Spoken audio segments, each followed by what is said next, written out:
week class on technology. And Samuel James, in his book, Digital Liturgies, which I'll reference a bunch through this first class, he tells a story about David Foster Wallace, where he, in 2005 at Kenyon College, he delivered a commencement address. And in the address, he began by telling a story, a fable, with two young fish who are swimming in the ocean. And eventually an older fish comes and greets them and says, "Hello, boys, how's the water?" The two young fish look at each other completely confused and say, "What is water?" And that's the point of that, is to say some of the most obvious realities are the hardest ones to talk about. And whether you're young or old, you use technology. I had a couple people right when they heard this class was announced say, "Well, I'm basically a Luddite," which is reference to a bunch of people who were anti-technology in the 18th century. And none of us are actually Luddites. We use and interact with technology. So the question really is, what is water? Like, you're swimming in it. We're all swimming in it. We each day in a digital world. So the subtitle to the class is How to Live Faithfully in a Digital Age, because the age we're living in is, digital. Online technology, social media is all we know. So David Foster Wallace, in his commencement address, he said, so the main point of it was to go out and construct meaning for your life, construct meaning through your experiences. As Christians, we have a different message to give, and that is we cling to given meaning. So we'll talk about this today, especially meaning that we've been given already. So I mentioned it, but here's a book I recommend, Digital Liturgies, Recovering Christian Wisdom in an Online Age. It's written by Samuel James, who writes a ton on this topic, and very helpful. Main point today is that digital technology shapes us. So big idea, the medium of digital technology is not neutral, and you're blank there, but deeply shapes us. It forms us. It has an effect on us that we'll talk a lot about. And so that's what we're going to discuss. Let's pray briefly, and then we'll jump in. Father, thank you for your word and just the clarity it brings to even a topic as modern and as seemingly technological as this digital world that we're in, that even your word really gives us hope. And so I pray that would be the thing that everyone here would feel is hope in this digital age here to start this morning. I pray this in Jesus' name. Amen. All right, so I think the first question I would have was like, why am I up here? Like, why am I teaching this class? And that's a great question to ask to start off. Well, the first reason is because, for the last 10 years, I've served with the student ministry, and I could tell you the impact that digital technology has had on students, on their lives, growing up in this online age. In fact, there is a report now that comes out every year called the World Happiness Report. So here it is right here. It's a report put out that compares happiness and examines happiness through various countries of the world. And it's put out by Oxford, University of Oxford, and Gallup. And their 2026 happiness report was just released on March 19th. So the researchers found, and this is just one thing in this big report, but in this report, researchers found that especially among adolescent girls, that heavy use of social media produced elevated risks of serious depression, anxiety, by gradually making them more and more anxious and depressed, prone to self-harm and eating disorders.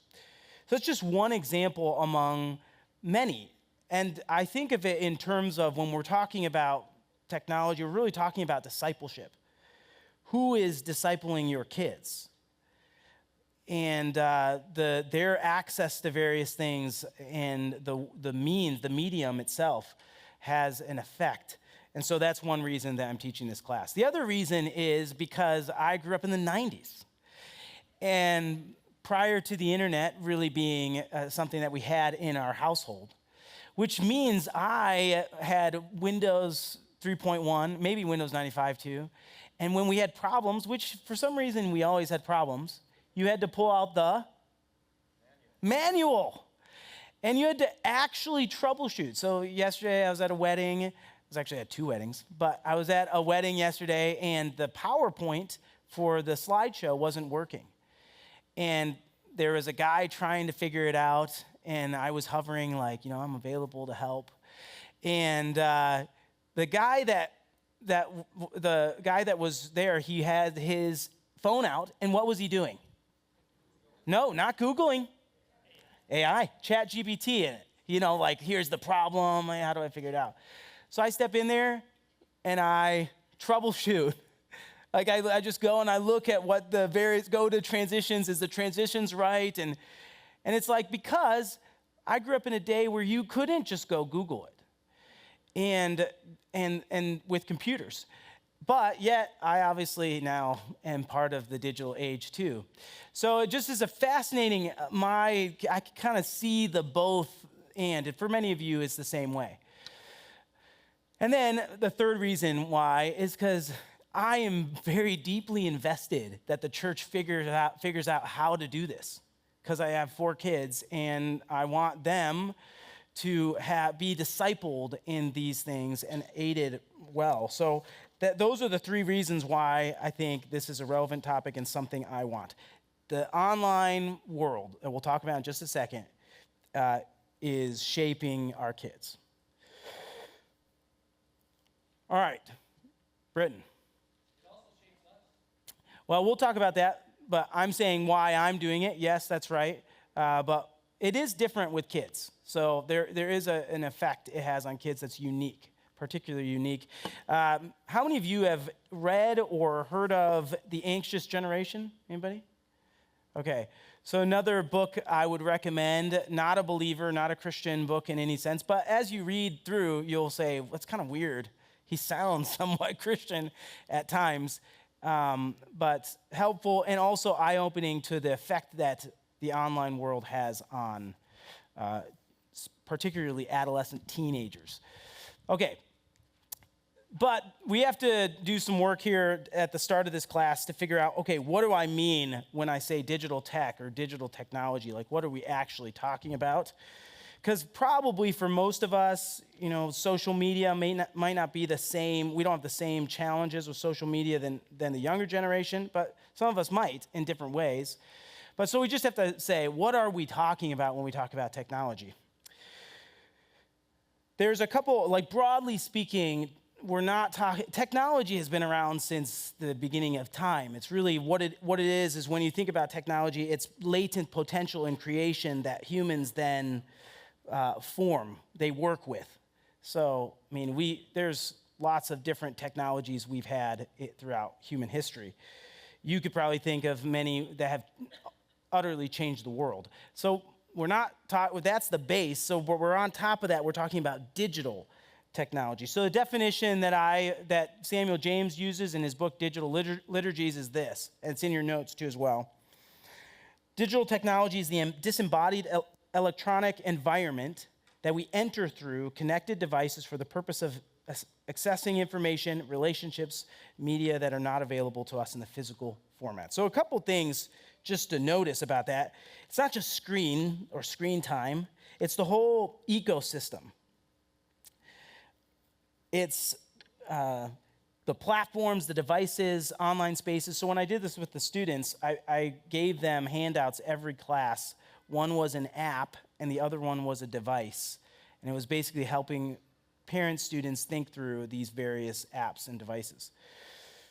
But it's even bigger than that. It really gets to being virtual versus physical, being disembodied versus embodied.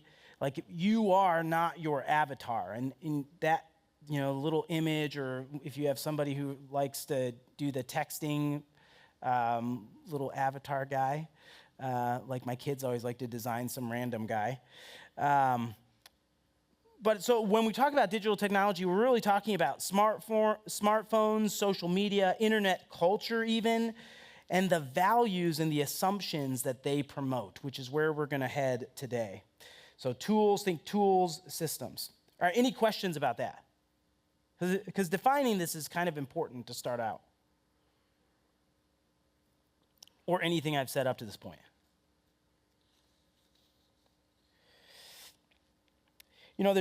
There's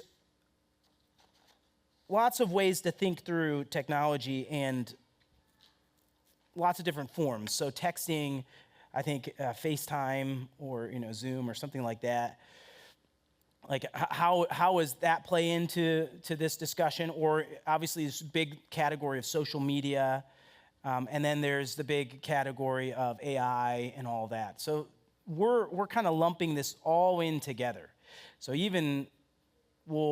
there's an effect that digital technology has on you, and I'm including texting and including, having a phone, actually just possessing it. Yeah, Tim. You going to touch on gaming too?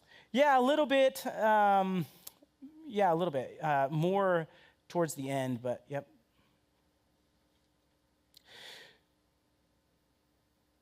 Next question, and then I'll lay out what we're going to do. So the next one is digital technology good or bad?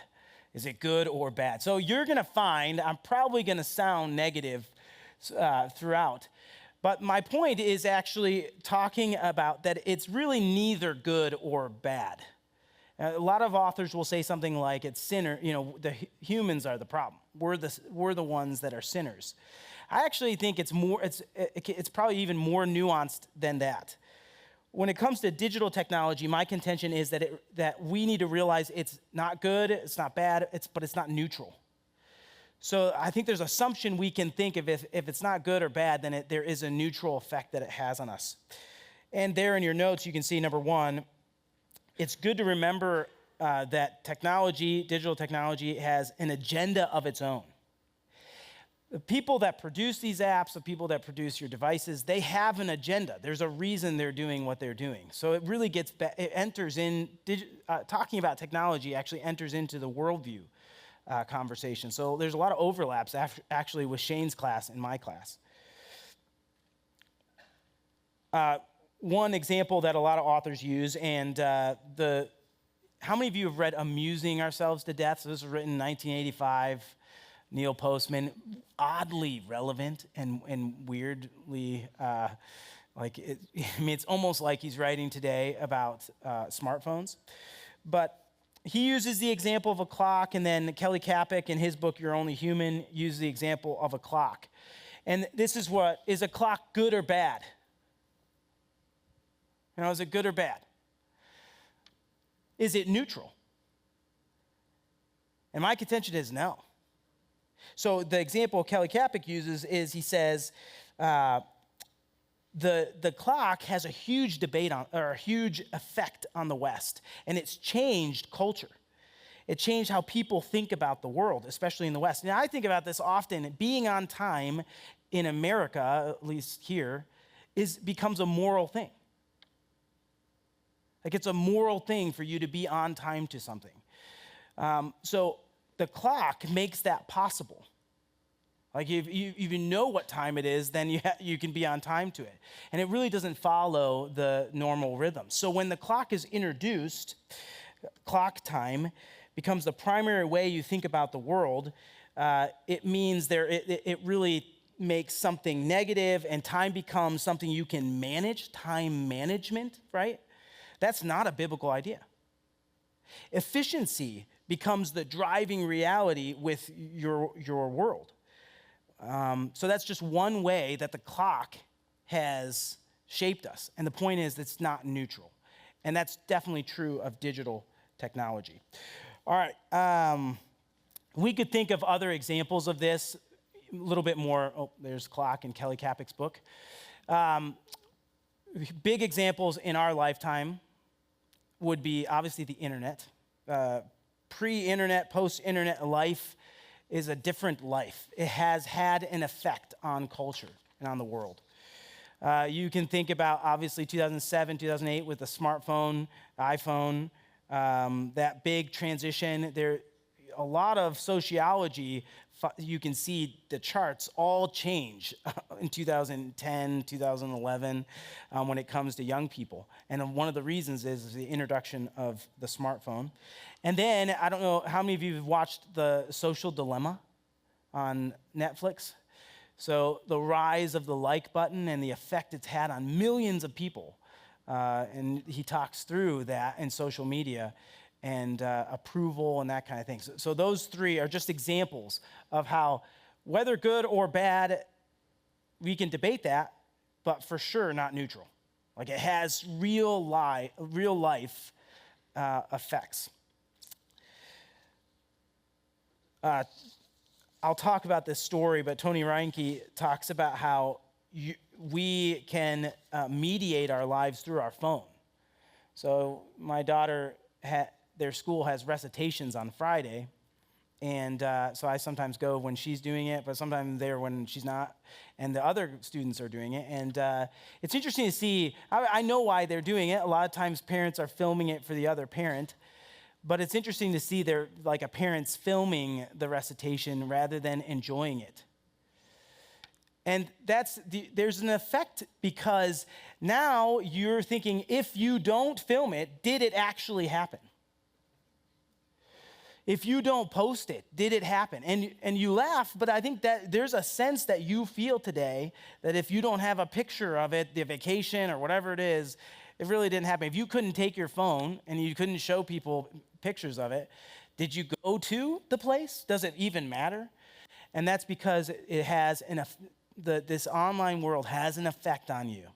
And I'm not, again, saying whether it's good or bad. I'm just pointing out that it does have an effect. And, even foodies, even food pictures, Is it good food if it's not beautiful and you took a picture of it? Any questions? So basically, you're looking at the communication side versus I'd much rather use a word processor than my Smith Corona typewriter with whiteout. I mean, so that's not really what we're talking about. It's more how you interact with other people. No, we'll get to some of that. We'll get to some of that as we go through the class. So the question is, I'm talking about the communication side. I think that's still a little more narrow than what I'm thinking. I'm thinking like all of life, trying to broaden it even more. Am I doing a biblical theology of the kind of how God sees technology in the Bible? No, not necessarily. Not necessarily. But there will be elements of that as we go throughout, for sure, because it's going to be on kind of the foundation of what I'm doing. But no, I'm really looking at how do we live in this online age? Like and we'll talk about what foundations, what pillars do we have to hold on to as we go through kind of, disruption you think about AI. It's only the last 2 years where it's like really disrupted. And what's going to be the next digital thing that disrupts our society? So it's like the Bible gives us, what I want us to know is that the Bible, we have confidence and hope because the Bible gives us solid ways to live faithfully, even despite these disruptions that are causing even if it doesn't cause the church to freak out, it's certainly causing society to freak out. And then we need to help them and help respond in a way that is biblical. Yeah. Good point. Yeah, good question.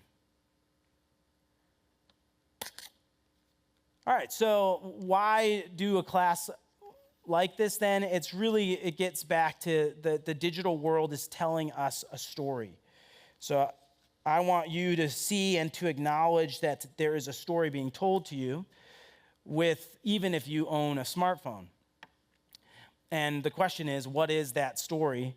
And we don't have time necessarily to look at all this, but you can see it in the culture today, that the story we often hear that digital technology it has elements of this, and this is also in your notes, that you define reality. So because there's like an online self and a real self, physical self, there's a sense in which you can build and define what real looks like. And you certainly see that today. You can be whoever or whatever you want to be. There's nothing wrong with you. The only thing you need to do is express yourself. And you express yourself by using your device or social media or whatever it is.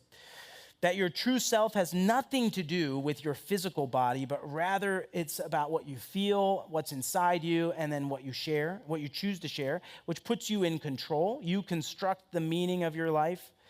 You curate your world, both as a user and a producer. And then finally, you can remain somewhat private.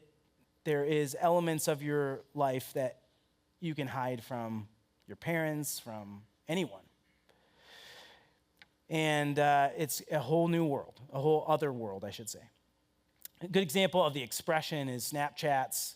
So Snapchat is an app, a horrible app, by the way. If you're looking at apps that you should let your kids go near, this is on the bottom of the list of no, don't. And I can talk to you about that if you want. But their mission, Snapchat is an app that empowers people to express themselves. So, I mean, that's it right there. To express themselves, to live in the moment, learn about the world, have fun together. It's the easiest and fastest way to communicate the full range of human emotions with your friends without pressure to be popular, pretty, or perfect. There's a couple of things about it that we could maybe double click on, but we don't have time here. But what's the problem? The problem is that we just need to realize that digital technology is shaping us. And that's kind of the main thing, that there is a story it's telling you, and you can just buy into it without even without thinking through it consciously. So we're trying to make sure we're being proactive. So one of the things that when I talk to parents, a lot of it is, what are they mainly concerned with their devices? What's the main thing that people think about when they think about a device, a phone to their kid or whatever, or YouTube? Okay, communicate for the kid. Oh, no, yeah. So that's why you would do it. What's the main concern why you are hesitant to do it? Hesitant to let them just go on YouTube? Inappropriate content, right? The content. Immediately your mind goes to, man, I hope they don't get into see something that they shouldn't, or have interaction with somebody that they shouldn't, right? Immediately you're thinking content. What I'm going to argue for is actually, I think there's something prior to that, and that is what the device is actually doing, or the YouTube or watching YouTube is actually doing to your kid. Like, it has its own effect on your kid, and you need to think through that as well, not merely content. All right. Which then, if you say, well, I'm not on social media, or this seems, geared maybe towards younger folks, I think the thing I challenge everyone here, this is discipleship. It's really a question of, and I said it before, who is discipling your kids? Is it you? Is it your pastor? Is it church folks, Sunday school? Who is actually discipling them? And the device and the phone and the internet culture, it has a discipleship effect on your children just by being there in the room. There's a study that came out that said having your phone in your room, just sitting there, is like somebody being in the room calling your name every 13 seconds. Like it has an effect on your attention span, which we'll talk a little bit about. But okay, so what we're going to do in the class, so to pull back, is to say we're going to look at the biblical storyline to say the online digital world tells you a story. What is the biblical story that counters that story? So it's going to contrast the two. And so we're going to settle into the biblical story today, and we're going to look at, so the 4 weeks are creation, fall, redemption, restoration, or consummation. So this class will be creation. We'll talk just briefly about what we're created, who we are, and how that contrasts the online age we live in and helps us live faithfully. Does that make sense? So creation, fall next week, and then redemption, consummation.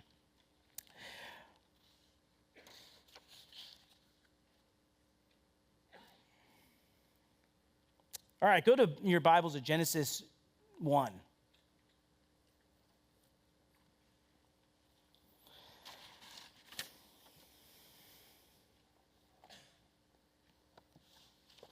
Very beginning.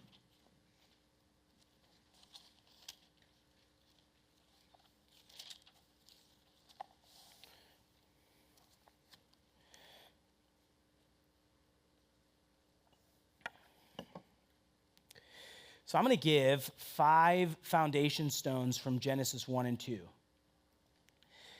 And these may be simple to you, but I think this is crucial, a crucial starting point as we think about technology and living in an online age. Like it's ironic a little bit, these are radical just in saying some of these things in our culture. Countercultural just by stating what the Bible says clearly. So the first one is from Genesis 2:7. Genesis 2:7. Someone read out Genesis 2:7 real loud for me.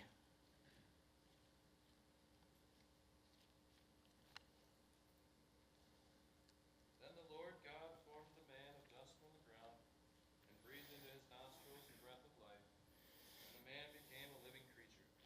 You are a creature. You're created.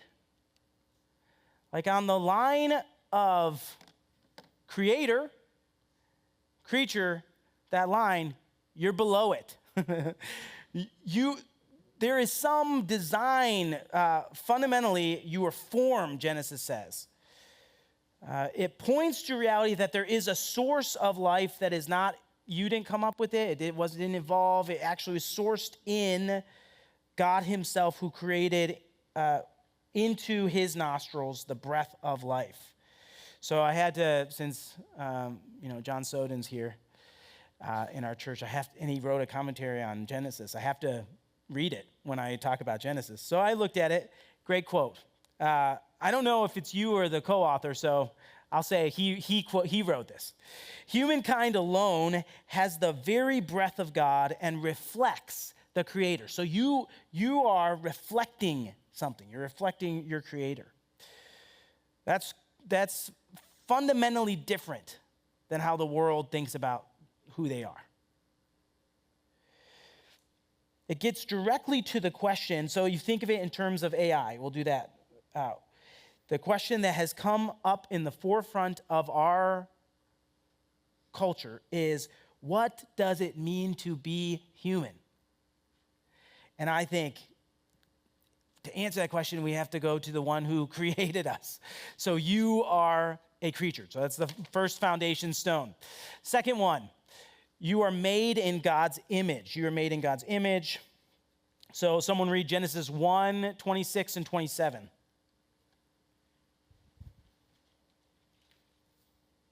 Go back. God said, "Let us make man in our image, after our likeness, and let them have dominion over the fish of the sea, and over the birds of the heavens, and over the livestock, and over all the earth, and over every creeping thing that creeps on the earth." So God created man in his own image. In the image of God he created him. Male and female he created them. All right, there's lots obviously we could say about this, but just for the purposes of this class, I'm just going to highlight just a few things. It has some basic meaning. One, we represent and reflect God. It speaks to our purpose. It speaks to our identity. So that's one. The second thing is that this clearly states that, that we're unique to the rest of creation. Again, foundational. We have an image, and also that image is something we share with all human beings. This, too, is massively important when we think about questions related to digital tech today. So here it is. Is there something unique about humans that's worth preserving? You think about all the conversations about AI. I mean, this is one of the things that immediately can help us think through this. Are we different than robots? Are we different than bots, AI chat bots that are doing therapy, counseling for people? Does that work? What is that? How do we think through that? I think this speaks to that. Okay, a couple more things. You are placed in a physical time and space. You are placed in a physical time and space. So Genesis 2:8. Someone read that one.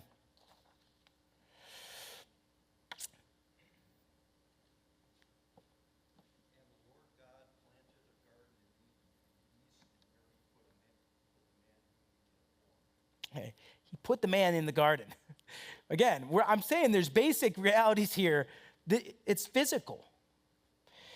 Just like Adam, you and I are placed in a physical space, place, and in a certain time. That means there are limits, and the limits are not bad. The limits are just, it creates a reality, a physical reality. And so just like the country song says, you cannot be in two places at one time. And we all know this. We all know because you're sitting around the table at Christmas and the family member is on their phone texting somebody somewhere else. And you say, well, you're not present in either places.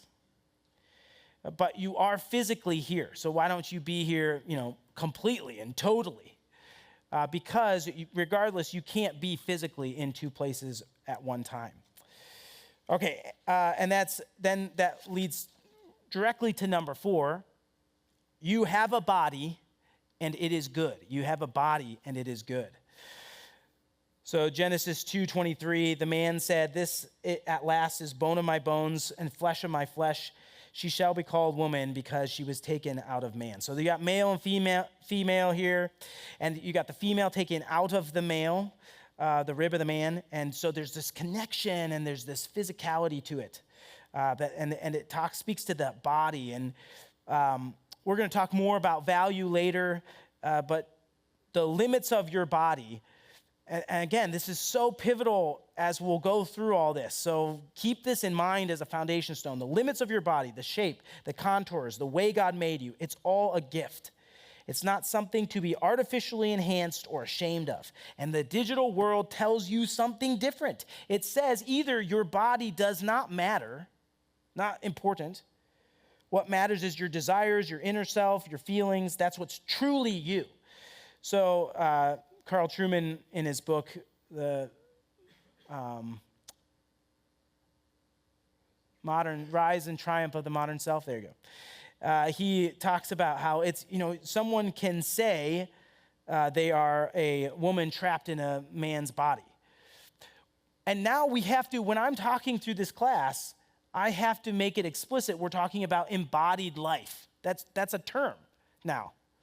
Because we have to be clear, we're talking about something that is physical, your body. There is a way of thinking about life where we create this dichotomy of an online self and a physical self. But you are not your online self. That is not you. You have a physical body, and it's good. All right, and then the last one, you are made for physical relationship and presence. For students, just made a joke like, when Adam, it's not good that Adam should be alone. It's not like he got Eve, created Eve in another garden and then FaceTime one another, No, that doesn't work. They are not together if they are FaceTiming. There is something about the presence, the actual presence of an embodied human being that makes it so that you can experience relationships. So they're naked, they're vulnerable, they're secure with one another. And then you can confer Genesis 3:8. They walked with God in some way. It's physical, where they were out and walking. Again, all these countercultural. The point, I think, of all this that I want to make is we are made to reflect God and to worship him as embodied vice regents, which we didn't talk about, but with 5 foundation stones at the core of who we're created to be. So any questions about that? And how to think through and how it helps, or any ideas, comments, I should say.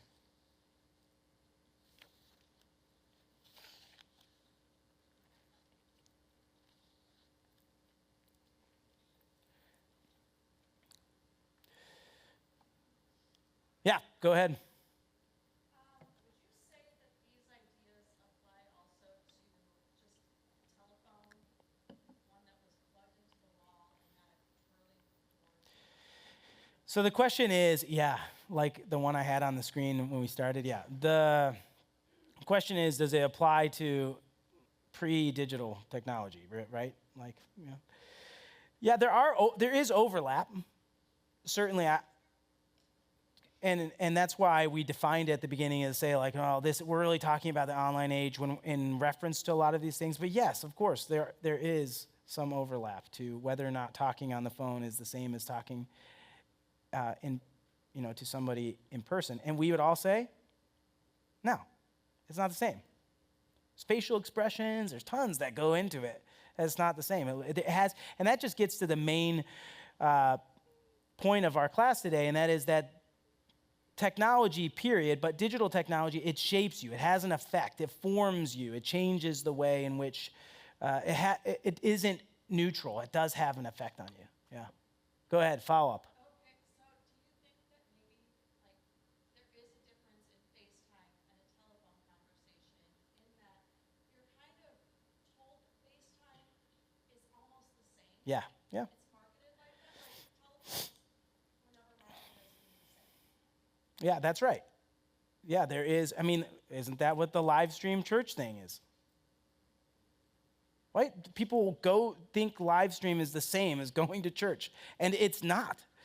So that's the whole point. And I think it's a spectrum. There are technologies, we'll talk a little bit about this next week, but there are technologies that have a greater effect to a greater degree or have less benefit that outweighs some of the thing. I mean, we'd all be here and be like, man, in one sense, FaceTime allows us to be more connected than we've ever with loved ones in a way that we wouldn't be able to think of or imagine 50 years ago. Yeah, absolutely, 100%. So there are I think the point isn't so much, again, is it good or bad? We could talk about each one and go through there and say, wow, yeah, there's some good on this one and some bad on this one. The bad outweighs the good and all that. And we could do that. But I think the point is to say it has trade-offs. What are those? Are you thinking through the trade-offs when you decide to buy a phone, when you decide to put a computer, or a TV in your kid's room? When you do these things, are you understanding all the trade-offs and beyond just the content? And that's kind of the point. Yep. Does that make sense? Okay. So what we're going to do is just for the final few minutes, is just apply this a bit and think through it and get ready for next week. So I'm arguing that digital technology is changing the way we think and we live, and I think there's lots of evidence to that, but that the Bible spells out our creatureliness and defines who we are, and that is actually in contrast and does not line up with the digital world's way of thinking about us. So it's in conflict with it. And that we need to then recover Genesis 1 and 2, or just keep reminding ourselves, don't forget the truths of Genesis 1 and 2, and other truths throughout the Bible. But those five foundation stones especially. Because I said, a lot of times when we talk about technology, that you'll hear someone about limiting screen time, which again, I'm having that conversation and trying to do those things too. But we're quick to adopt certain technologies based on pressure from the world or pressure from, and again, this is a big dynamic because it highlights the social element to this. Because there's a product, they call it a product trap. There's a social loss, and you feel a lot, especially with students. Like if you have a student and they don't have a phone, there's a bunch of chat. There's a bunch of chat groups going on, and they're missing out. So there is like this, again, there is a cost for everyone to think through as Christians. If you're going to try to live faithfully, you're going to have to make some pretty tough calls. And so my point isn't to say, I want to help you with that, but I also want you to know the phone especially is dangerous. and the effects it has on your students, you can see that quite a bit.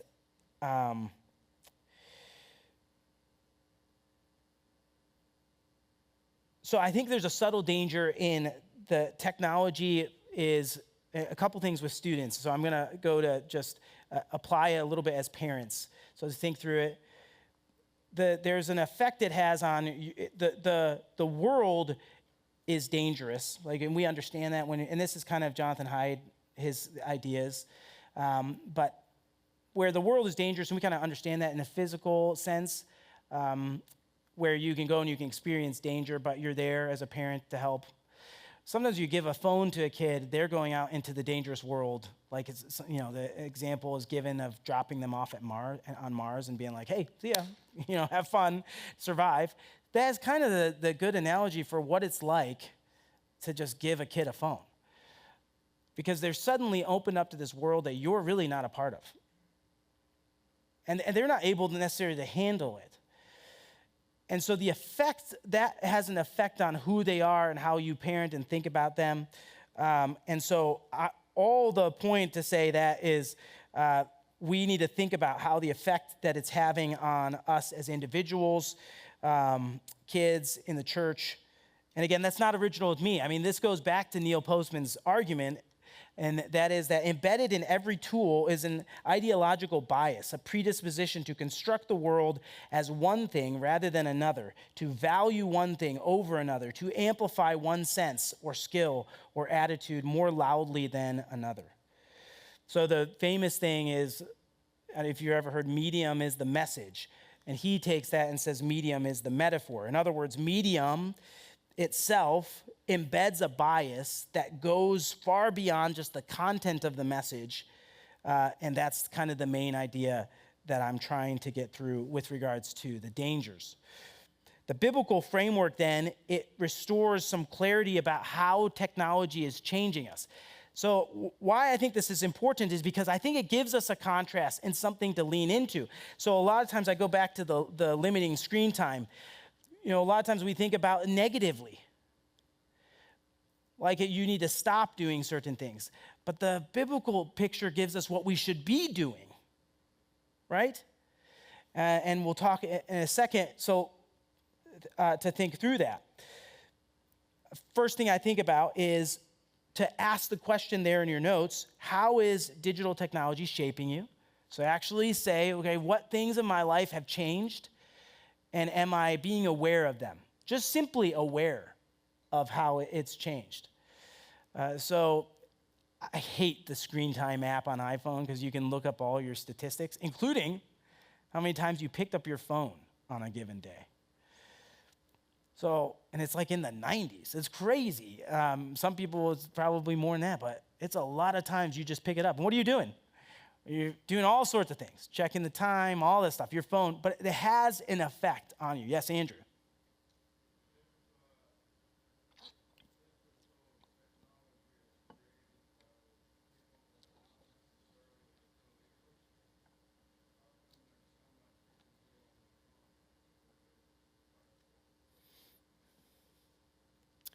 Yeah, so the question is, a bunch of unbelievers have made these digital tools, phones, apps. Yeah, so we're actually talk about that next week with the fall. So we'll get into that. And we're really thinking in terms of, like, all of the thinkers think about this in terms of users and producers. So there's like have you heard that before? Yeah, so how, you got to think about both those things. What is the producer doing with the technology? And then what is the user? What is it doing to the user? What is the effect? And the obvious example is the like button. I mean, the producers did not think through that, but the effect it had on our world is massive. Like, if you look at studies or watch Social Dilemma, it's crazy. And I think it was like 6 guys sitting around a table saying, hey, we should create this like button. It's a cool idea. I mean, it's just is mind-boggling. Okay. But yes, we'll talk a little bit about that, unbelievers producing something and thinking about users and that thing. All right, let me just say a few more things here at the end. You were made for, my hope for this is simple, and that is I want to give us a lot of confidence and hope. This is not hopeless, and we should not be freaking out about this massive thing, because even the topic itself is huge. But the solutions are actually so simple and good. And this is the first one. You were made for real relationships, real connection with real people. So what I'm arguing is for positive replacement.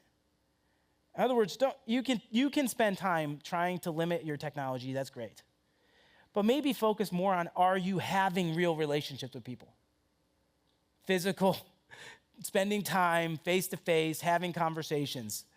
Like that, again, super countercultural.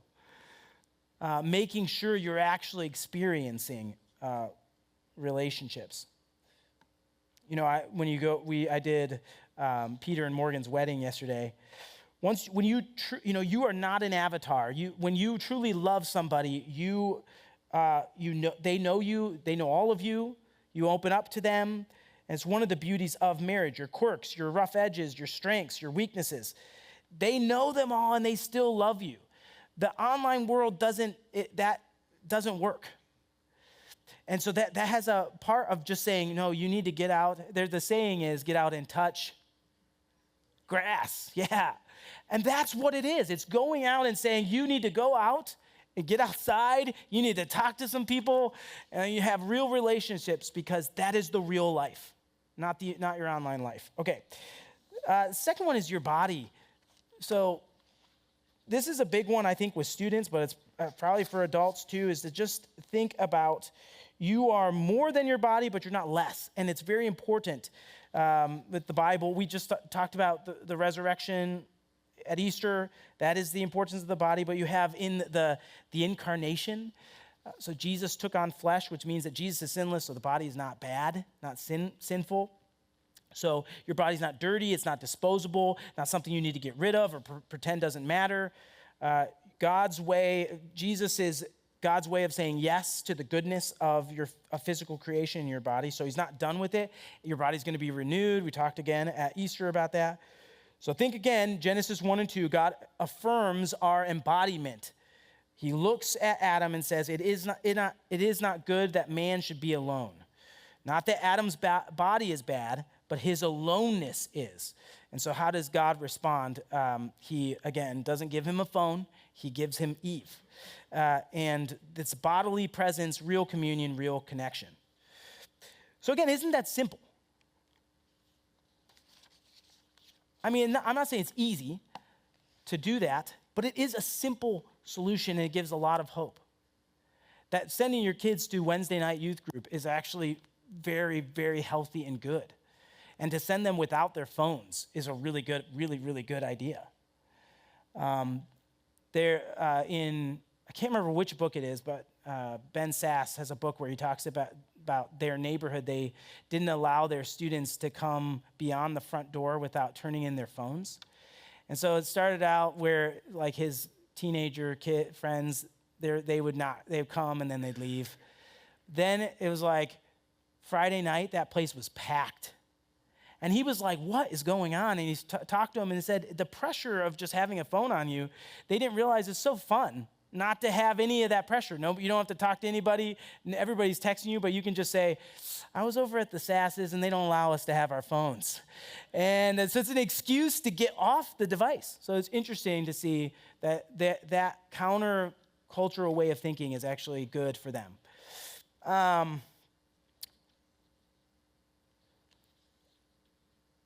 The real you is not your digital life. However you've presented yourself on Facebook. Krista every once in a while shows me these reels of it's like a homestead mom, and she's doing everything, and she's like cooking, and the kids are all happy, and they're running, and house is clean, and that is not real. It's not real. And your online self is simply it's disconnected. It's not the real you. The real you is a mess and has definitely elements that you need to think through. So that has an effect on you. To do that, to produce that, and think through that. We should think through it as Christians. not merely as just, oh, everybody in the culture kind of thinks and does the same thing, and it's just a Christian version of a way of being a content producer. No, we should think about how it has an effect on our lives and consider it. And then last, and I'll take any questions, kind of just to reiterate, hope lies in simply recovering embodied fellowship and connection. So this is generationally, I think this is where you can help the younger generation in just spending time with them if you're in the older generation. Taking them out to lunch, doing stuff like that. Reading the Bible together. It is amazingly refreshing to the younger generation, and they don't even know it. There's a sense in which they have assumed a lot of things. So you having relationships and interacting with others in the physical world is important. So figuring out ways to make this possible, the church should really be thinking through, and we are, but to continue to think through how to have real life interaction more and more the norm, and to think about what that looks like on a day in and day out basis. So embodied connection and fellowship is, especially with the digital world and how the story it's telling you, is huge for being faithful in this digital age. All right, any questions about this first one, creation? There's obviously more I can say. Yeah, go ahead.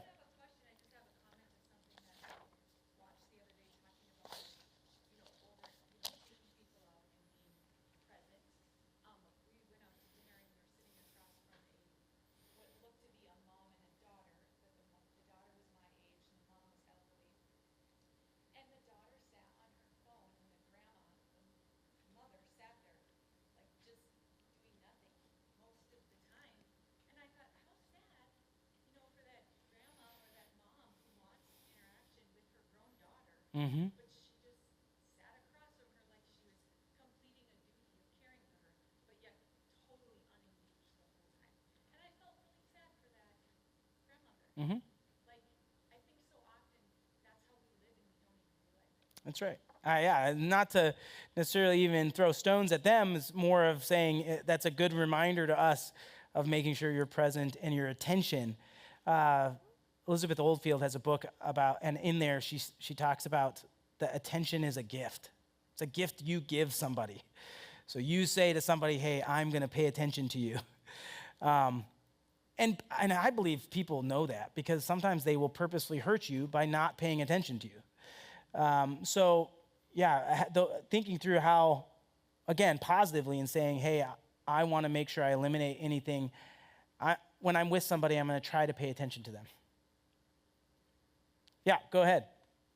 Another comment. I don't know if it was covered completely in your bullet list about like the digital world story, but I think another aspect that's really important to think about is we're kind of told the story that you can be completely anonymous online and that you can be completely separated from who you are online, such that it won't affect you, but that's really not the case. That's absolutely right. It was the last one. There's a part of your world that can remain private. So I don't know if it's in the notes, but yeah, you are only what you share online, or you are what you share online. Yeah, and so you can keep back certain parts of your life or hide certain parts of who you are. Yeah, definitely.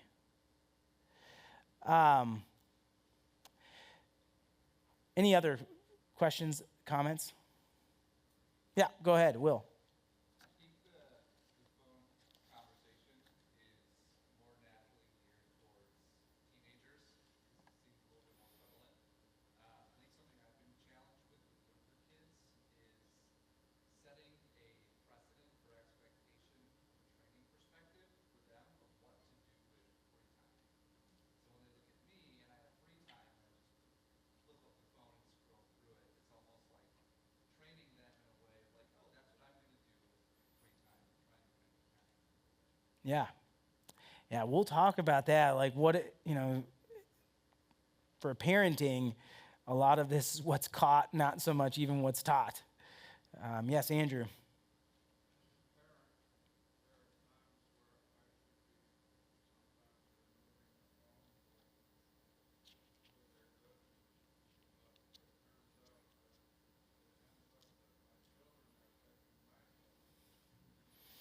Yeah, yeah. Yeah, that's right. Yeah.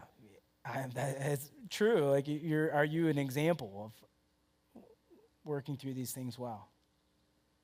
Yeah. Yeah, no, he was just making a comment on that where it's like his kids, he wanted to take phones away from his kids, but then they get on him for his phone use. I think that was, yep.